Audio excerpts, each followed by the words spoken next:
Hey everybody, welcome back to my channel. Today we're going to be going over this V-part wig. So I bought this from klaiyi hair, and this is a V-part wig that you can put on without leave out, but I like it with leave out because it just looks more natural. This is just me here just starting to part my hair because I want to do a side part. As you saw, the finished look is a side part, and I first saw this wig on another YouTuber, and I'll have her information down below because she definitely inspired me with this look, because I usually do see people with V parts, but I'm not really a middle part girly, especially when it comes to curly hair. So when I saw her do the side part, I said, okay, we could do something with this. So I'm parting out my hair, and the wig is called a V part, so you want to part your hair out in a V part, literally, like part your hair in kind of like a V pattern. When you're going in with your comb, don't do like a U like you would do for a U part, do a V. You'll see me doing it the wrong way because I was in a rush, so mine is not a V, but it was close enough, and I ended up being able to adjust it as I went along. So now I'm just going in and I'm parting off the rest of my hair for the V part. This is just going to be the side part, and this is my really short part of my hair, so this is a little harder to blend, but I'll show you guys later.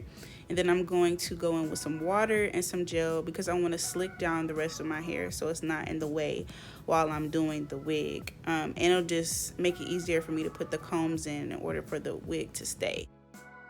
So this is me just putting the wig on and just trying to see where I want it placed at.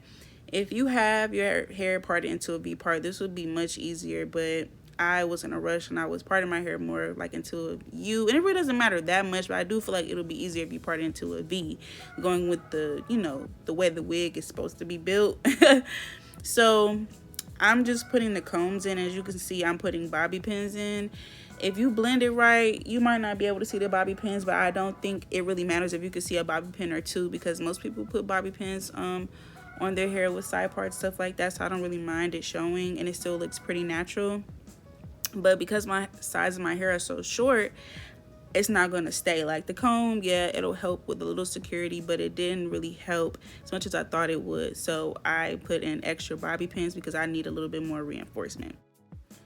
So now I'm going to just go in and start defining my part and start blending the hair into the wig. I'm going to define my part a little bit more, and then I'm going to start going in with a couple of products to start the blend.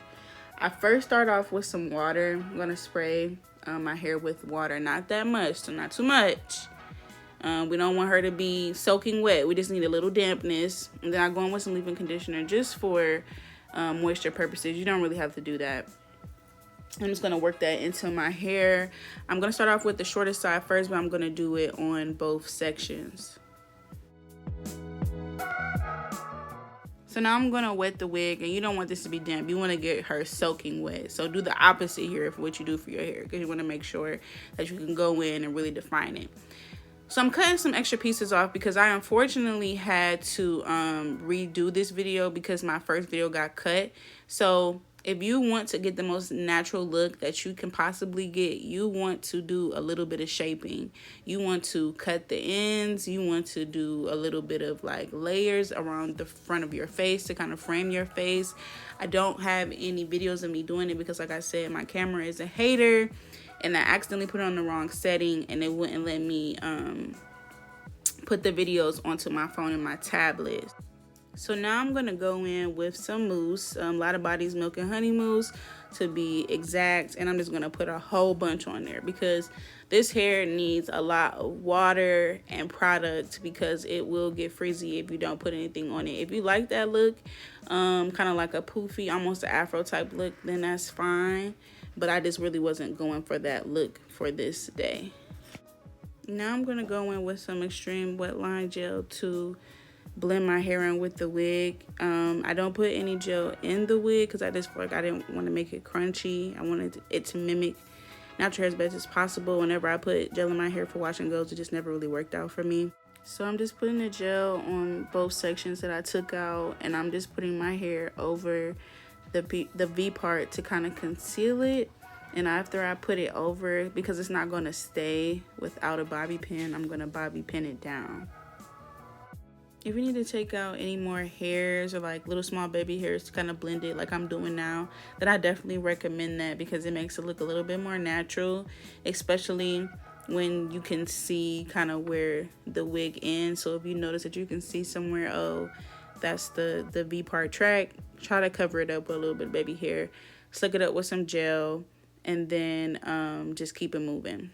So now I'm going in and I'm going to gel my hair and the wig together. Like I'm gonna, you know, not kind of interlock them, but ringlet them together to make it look as seamless as possible. And I'm doing that with Extreme Line Gel, but I'm also doing it with Got To Be Glue Gel because that is really like the foundation of my whole wig look that I'm doing today, because that's the only thing that really kept my hair laying down. I'm only using Extreme Line Gel because it was the only thing that I had left. I personally don't really like Extreme Line Gel, but that's a topic for another day. So I'm going in and I'm using the Got To Be glue all over my hair. If you don't like the way it makes your hair feel, you can find another alternative, but this is what I like to do, just to kind of make sure that it's getting blended in and twisting the hair into my own, because it just makes it look more natural.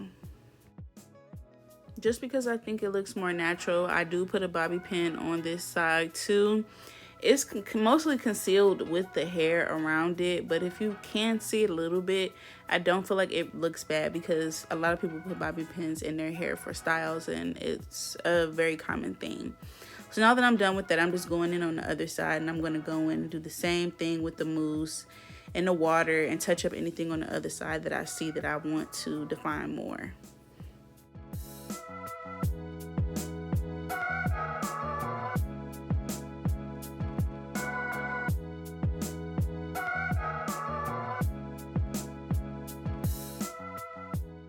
So the last step is me just doing some finishing touches by me doing my edges with a little bit of edge control, and then fixing any hairs or any lumps or bumps that I saw that I really didn't like.